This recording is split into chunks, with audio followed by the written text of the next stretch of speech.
جلوه جواهری از فعالان کمپین 1 میلیون امضا همچنان بدون صدور حکمی از سوی دادگاه در زندان اوین به سر میبرد. این بازداشت در پی دستگیری کاوه مظفری همسر او در مراسم بزرگداشت روز کارگر در پارک لاله تهران اتفاق افتاد. نیروهای امنیتی پس از تفتیش منزل جلوه جواهری او را نیز دستگیر و به زندان اوین فرستادند. خانم گوهر بیات مادر جلوه جواهری از آخرین وضعیت او به همکارم ایرج ادیبزاده میگوید. به نوشته سایت کانون زنان ایران و نیز کانون دفاع از حقوق بشر در ایران، خانم جلوه جواهری با وجود تفهیم اتهام و اعلام بازجوی پرونده مبنی بر اینکه جرمی مرتکب نشده، همچنان در بند عمومی زندان اوین به سر میبرد.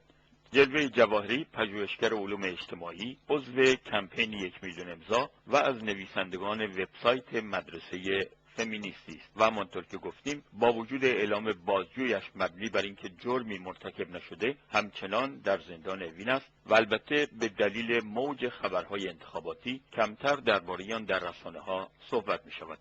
خانم گوهر بیات، شما چند روز پیش به ملاقات فرزندتون خانم جلوه جواهری رفته بودید در زندان اوین. از آخرین وضعیت او و همسرش کاوه مظفری چه اطلاعی دارید؟ متاسفانه من هر جا مراجعه کردم، ما خیلی شکایت هم نوشتیم برای حقوق بشر مجلس، برای حقوق بشر جمهوری اسلامی، برای دفتر خود آقای جمشیدی رو خودم به اتفاق 2 تا از دیگر خانواده ها نامه بردیم دریغ از یک جواب. دختر من با همسرش اومدن تو خونه، یعنی بازداشت کردن همسرش رو، اومدن منزلشون، حکم چیزم که پدر شوهرشون نگاه کردن فقط نوشته بودن حکم بررسی، اسم نبرده بودن که مثلا خونه فلانی رو باید بگردیم. ما که خبردار شدیم رفتیم دیدیم جلوه بیرون بود، پیش دوستش داره پایان‌نامه‌شو داشت تموم می‌کرد، پیش دوستش بوده. اومده یه دفعه دیده که اینا منزل هستن و وسایلا رو جمع کردن، کتاب و کامپیوتر اینا هرچی.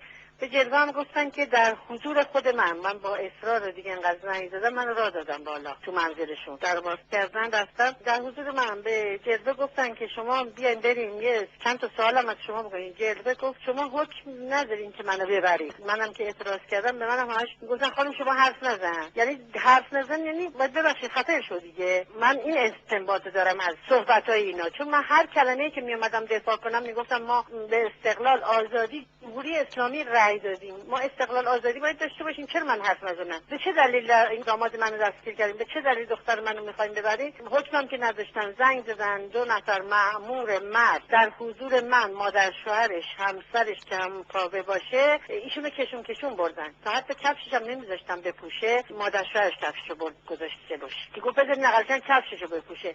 اون وقت در خونه منزل با وجود اینکه پدر مادر کاوه حضور داشتم، من مادر جلوه حضور داشتم، در قفل کردن، کلید رو همراه خودشون بردن. من این شکایت رو به همه جا دادم ولی دریغ از یک جواب. من مادر 2 شهید هستم، نشان عیسی هم گرفتم، صدام به هیچ جا نمیرسه. روز چهارشنبه گذشته من نمیدونم حالا بازپرسشون قاضی کی آقای حیدری فر، زنگ زدم به ایشون، بالا که راه نمیدن جلوی دادگاه انقلاب. زنگ زدم به ایشون میگم که جلوه جواهری تکلیفش چیه؟ میگه خانم دکتر قشنگ راحت دلم میخواد آزاد نکنم. این کلمه جوابی که در این 3 هفته به من داد، تنها این جوابو دادن. یعنی هیچ ارگانی به من جواب نداده. ما کشورمون داره دم از دفاع از مردم میزنه، کارگر میزنه. وقتی تجمعی یه عده حالا برای حقوقشون خواستن یه چیز کنن، حالا به هیچ اینا رو دستگیر کردن. خب ما چه جور کشور آزادی هست؟ بچه من با دامادم رشتهشون جامعه شناسی هست. اینا مشکلات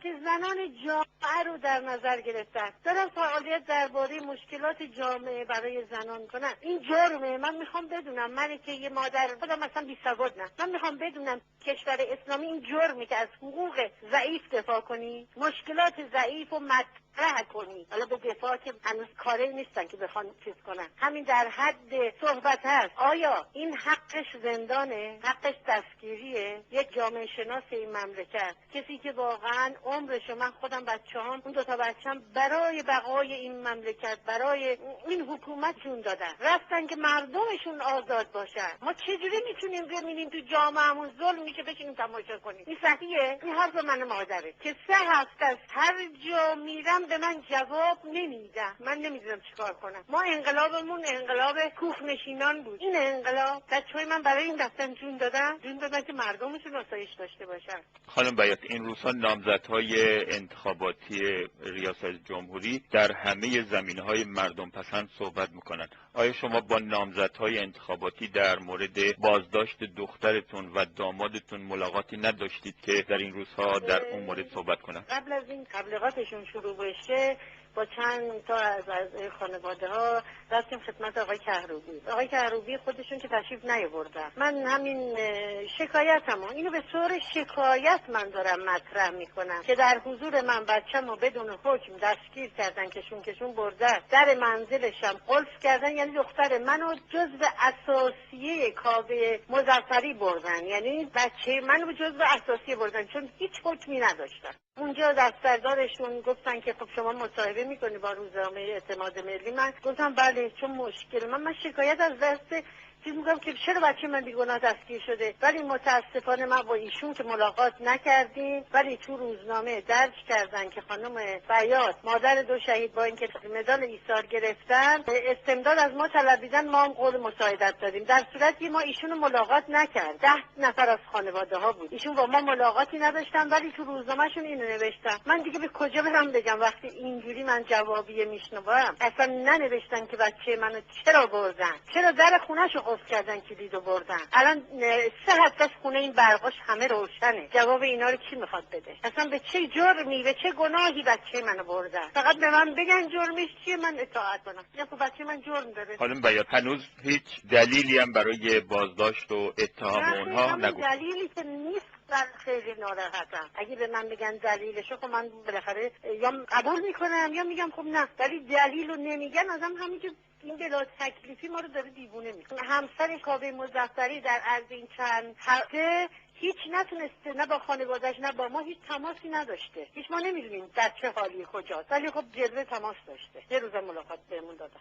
خانم بیات، با توجه به همه این مسائل آیا از طرف فعالان حقوق بشر و وکلایی که به هر حال به دنبال مسائل فعالان حقوق مدنی و زنان ایران هستند فعالیت‌هایی برای آزادی این 2 نفر صورت گرفته یا نه؟ وکیلشون هم که مراجعه می‌کنن اصلا راهشون نمیده دادگاه که صحبتی بکنن. فعلا همینجوری. از حقوق بشر هم ما نامه دادیم برای حقوق بشر مجلس، برای حقوق بشر جمهوری اسلامی، هیچ کدوم جوابی به ما نداد. اظهارات خانم گوهر بیات مادر جلوه جواهری از اعضای کمپین 1 میلیون امضا رو میشنیدید. درباره آخرین وضعیت رسیدگی به پرونده خانم جلوه جواهری توضیح میداد.